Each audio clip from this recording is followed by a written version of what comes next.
Y estamos de vuelta para continuar con el tema de las enmiendas constitucionales. Por cuestiones de tiempo, por cuestiones también de una mejor didáctica, una excelente pedagogía, estamos seleccionando temas para tratarlos con nuestros invitados e invitadas muy especiales. Quien está a continuación con nosotros es el asambleísta Gabriel Rivera, representante de la provincia de Esmeraldas por Alianza País, integrante también de la comisión ocasional que abordó el análisis y la elaboración del informe para primer debate de las reformas a la Constitución. Señor asambleísta, muy buenas tardes. Gracias. Doña Nancy, a usted muchas gracias y buen provecho a quienes en sus hogares, en los diferentes lugares de la patria, van a seguir esta entrevista. Usted es muy generosa, muy gentil en invitarme. Vamos a tratar el tema del artículo 158 y el 370, si me permite, señor asambleísta. Tiene que ver el primero con Fuerzas Armadas y la seguridad interna. Lo conozco, interna. Somos miembros de la comisión. Así es. Además, yo estuve en la Comisión de Relaciones Internacionales y Seguridad Integral. Ese artículo 158 ha estado en debate durante muchísimo tiempo, de manera que lo que queremos efectivamente es enmendarlo, porque, bueno, ¿por qué razón? No lo veamos desde el punto de vista de usted y yo que estamos sentados aquí en Quito en un set de televisión. Veámoslo desde el punto de vista de las necesidades ciudadanas. El tema de la seguridad no se agota, ni empieza, ni termina, y tiene que migrar hacia la seguridad del ciudadano, no solamente la seguridad fronteriza o territorial. Entonces el concepto de seguridad territorial migra hacia el concepto de seguridad humana. Entonces lógicamente necesitamos la intervención de las Fuerzas Armadas. Yo le voy a hablar una cosa. No quisiera hablarle como asambleísta, no quisiera hablarle como alguien que trabaja acá en Quito, quisiera hablarle como un habitante de frontera. Yo soy parte de los asambleístas que vienen de Esmeraldas. Esmeraldas es una provincia fronteriza. Tenemos kilómetros y kilómetros de frontera marítima, además, con Colombia. Y usted sabe, tráfico de combustibles. Los combustibles son subsidiados en el Ecuador. Ese es dinero suyo, de sus hijos y dinero mío. Son miles de millones de dólares que se gastan o se invierten en los subsidios para la gasolina, para no solamente el que tiene un carro, también es para el que tiene una canoa y va a pescar, también es para el que va en un transporte público y tiene un combustible subsidiado. Y se puede ir ese combustible también por nuestras fronteras. Necesitamos la presencia de las Fuerzas Armadas. Dejemos los combustibles allí. ¿Qué pasa en el oriente ecuatoriano? ¿Qué pasa también en Esmeraldas? La depredación de la selva, de nuestros ríos, la contaminación y misericordia por la minería ilegal. Este no es un problema solamente que tiene el Ecuador, es un problema que tiene Perú, que tiene Colombia. Brasil está siendo devastado por la minería ilegal. Entonces tenemos unas nuevas amenazas nosotros a la seguridad interna y externa del Estado, como la operación, por ejemplo, de esta minería ilegal, y requerimos la presencia de nuestras Fuerzas Armadas. ¿Policía Nacional no es suficiente? Claro que la Policía Nacional cumple un papel central y fundamental, importantísimo, pero a veces estos esfuerzos no son suficientes. Entonces nosotros queremos también garantizar, no por un capricho, de que vaya o no vaya la Policía o las Fuerzas Armadas, sino con una garantía, porque el Estado tiene entre sus obligaciones principales garantizarle a los ciudadanos la seguridad integral. Y esa seguridad integral no solamente es la seguridad territorial en la frontera, sino que además tiene otras dimensiones que también van yo le digo una cosa, por ejemplo, si es que mañana hay un tsunami, un terremoto en alta mar, ¿quiénes son los primeros que se dan cuenta que existe este terremoto?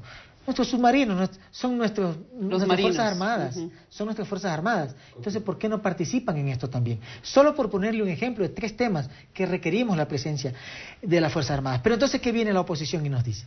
Esa misma oposición que ayer en Montecristi dijo que no había que votar por la Constitución porque si usted tenía 2 carros, un carro le iban a dar al que no lo tenía. Esa misma oposición que se opuso a la eliminación de la tercerización laboral, esa misma oposición que se opuso a que exista la posibilidad de la educación superior gratuita para los estudiantes de pregrado en la universidad.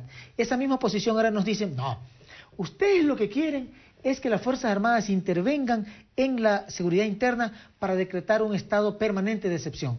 Eso es falso, le voy a decir por qué. Pero también se decía, asambleísta, que no es la misma preparación el de la Policía Nacional, por ejemplo, que está capacitada, apta para tratar temas de seguridad, que un militar que le preparan para tomar un armamento y defender la frontera. Por ahí también se hizo ese análisis. Bueno, pero antes quería solo concluir la idea. A ver. Entonces a nosotros nos dicen, estos señores no pueden ir porque quieren un estado de excepción permanente. Pero el estado de excepción lleva aparejado la pérdida de determinadas garantías constitucionales. Y eso no es lo que estamos planteando nosotros jamás. Es insultante a las Fuerzas Armadas decirle que las Fuerzas Armadas son una garantía de violación de derechos humanos. Por el contrario, en el Ecuador las Fuerzas Armadas han tenido una larga tradición de estar siempre junto a su pueblo. Eso es lo que ha pasado. No tenemos la tradición de Argentina o de Chile, en donde participaron en esa presión de miles de ciudadanos. Las Fuerzas Armadas en el Ecuador, cuando ha pasado eso, se han negado a apoyar a esos gobiernos. Recuerde lo que pasó con Abdalá Bucaram y lo que pasó con Lucio Gutiérrez. Las Fuerzas Armadas se negaron a apoyar la represión a su pueblo. De manera que, y si se quiere ahora tener una herramienta para supuestamente combatir este tipo de cosas, usted tiene el estado de excepción. Para eso no necesitamos nosotros una enmienda constitucional. La queremos para garantizarle la seguridad a los ciudadanos. Y entonces viene otro de los argumentos, que es lo que usted me plantea, y rápidamente yo quiero compartir con los ciudadanos, que es que las Fuerzas Armadas no están preparadas para participar en la seguridad interna. Yo le digo que hemos tenido reuniones, hemos tenido seminarios con diferentes representantes del Poder Civil en Fuerzas Armadas y también de los propios miembros de las Fuerzas Armadas, y déjeme contarle que ellos están muy interesados en ser parte de este proceso, ¿no es cierto?, en el que se pueden enfrentar las nuevas amenazas. Recuerde usted que en el caso del narcotráfico tenemos el primero y segundo productor de estupefacientes más grandes del planeta entre Colombia y Perú. Nosotros estamos al medio y somos una pequeña nación.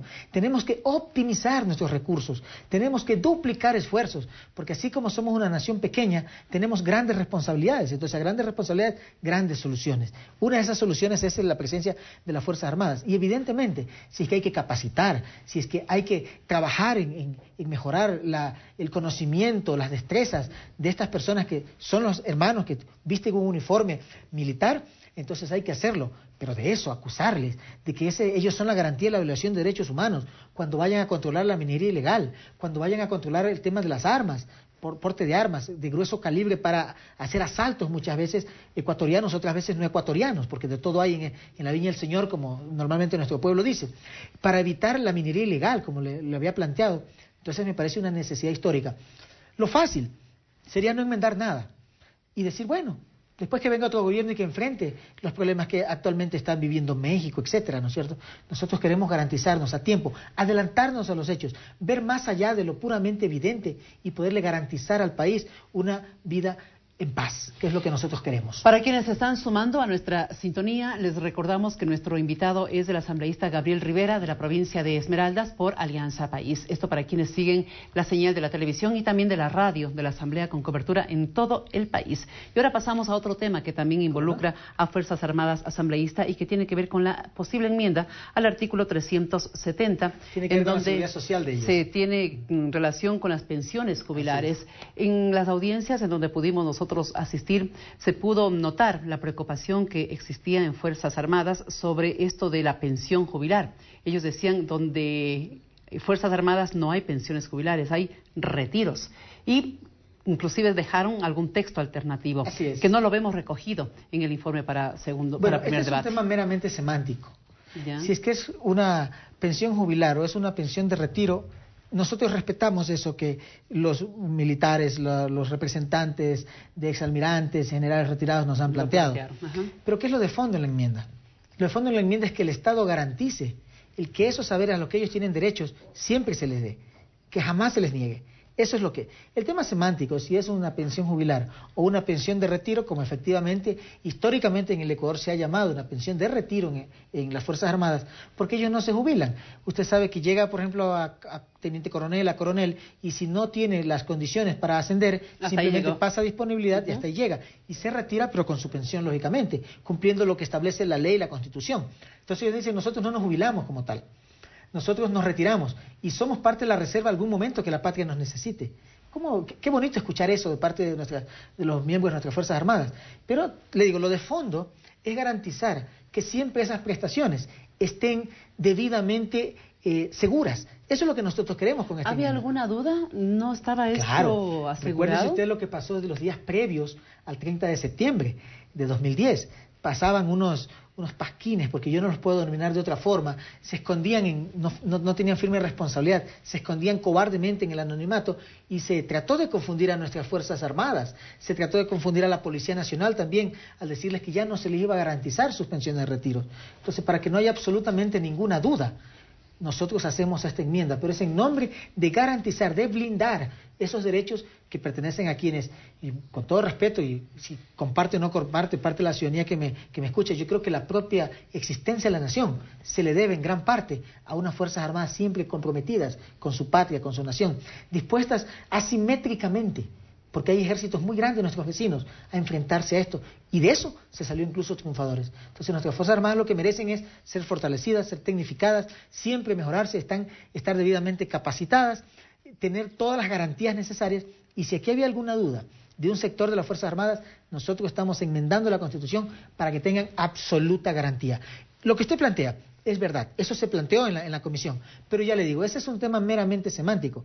Yo no me caso con una o con otra denominación. Si es que más feliz alguien está con que se ponga a retiro, hay que estudiarlo, yo no me opongo a eso. Pero el término, el continente del término, digamos así, es las pensiones jubilares. Eso es lo que doctrinariamente corresponde a la garantía cuando usted se retira de un trabajo, ¿no? Yo no sé si es solamente semántico el tema asambleísta, porque pasaba por lo económico también. Ellos decían que aportan inclusive más de lo que uno aporta como civil al Instituto Ecuatoriano de Seguridad Social.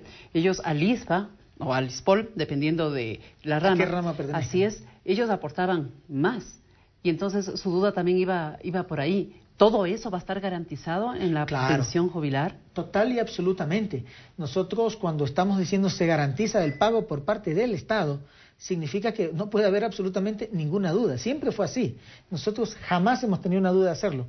Pero ante la inquina, ante toda la campaña de desinformación que se presentó en ese momento en el país, bueno, está bien, nosotros les vamos a modificar la Constitución para que no haya absolutamente ninguna duda y no haya espacio para estos malos ciudadanos que trataron de subvertir el orden, tocaron las puertas de los cuarteles para romper la democracia. Pero un compromiso permanente, las Fuerzas Armadas dijeron, no señor, nosotros tenemos que cumplir nuestro papel, somos obedientes, no somos deliberantes, tenemos una misión que cumplir en la Constitución y en la ley, y además en resguardo a toda una historia que tienen las Fuerzas Armadas en el Ecuador, y entonces lo han hecho.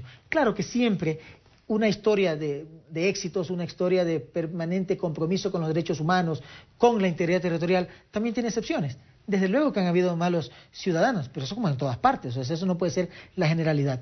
Entonces, efectivamente, ellos hacen un aporte mayor, un aporte permanente. Nos dijeron, si la memoria no me es ingrata, superaba los 100.000. Que un general, el momento en que estaba para su retiro, había aportado el 25% de su sueldo desde que se graduó como cadete. Entonces, eso significa que son más de 110.000 o 105.000 dólares. Es muchísimo dinero para una persona que se va a retirar, pero bueno, es parte del esfuerzo que le ha hecho al ir aportando el 25% de su sueldo durante todos los años que ha estado como miembro de la Fuerza, en este caso Armada, de las Fuerzas Armadas. Entonces, eso lo que queremos es, y como en efecto el gobierno lo ha venido haciendo, garantizarlo total, plena y absolutamente. La preocupación también iba asambleísta sobre la edad en que se retiran, ¿no?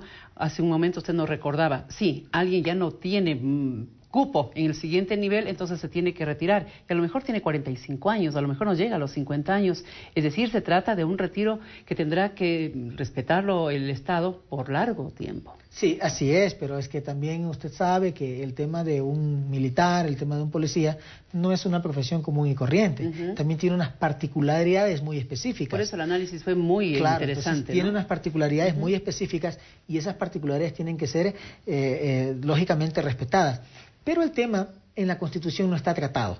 ¿A cuántos años, en qué condiciones se retira o se jubila un funcionario, en este caso policial o de las Fuerzas Armadas? No está eso contemplado. Lo que estamos nosotros haciendo en la enmienda es garantizando el que permanentemente siempre se cumpla con esas pensiones jubilares. O pensiones de retiro, como ellos lo denominan. Eso es lo que estamos garantizando nosotros allí. El tema, eso va en la ley, el tema de la edad y todo esto, ¿no? Eso no hace falta una enmienda constitucional. Sí, entonces, lo entiendo, pero esto iba a tomarse en cuenta. O sea, les daban a ustedes elementos, ingredientes, para que se fijen el alcance que en algún instante puede tener esta enmienda a la Constitución. Sí, así es, ellos lo han planteado, nosotros con toda... con todo el respeto y con toda la profundidad hemos tomado en cuenta estos aportes, ¿no es cierto?, estas preocupaciones. Tenemos 12 meses para seguirlo discutiendo. Hoy mismo en la tarde, en breves instantes, vamos a iniciar el primer debate de estas enmiendas y lógicamente si es que en ese debate se demuestra que podemos mejorar un texto semánticamente de fondo o en la forma, nosotros lo vamos a hacer. Están abiertos. Desde luego que estamos abiertos. A lo que no estamos abiertos es a prestarnos para que en virtud de un debate en el que se dice si pueden cambiar, no pueden cambiar los textos, se quiere decir, ¿sabe qué? En la reelección, por ejemplo, en la plena vigencia de los derechos de participación, que tienen ida y vuelta, que son elegir y ser elegidos, ¿sabe qué? Pongámosle intervalos, no le permitamos que en las próximas elecciones alguien sea candidato, que los asambleístas a través de una transitoria no sean candidatos, etcétera. No estamos de acuerdo en eso, porque eso tiene nombre y apellido.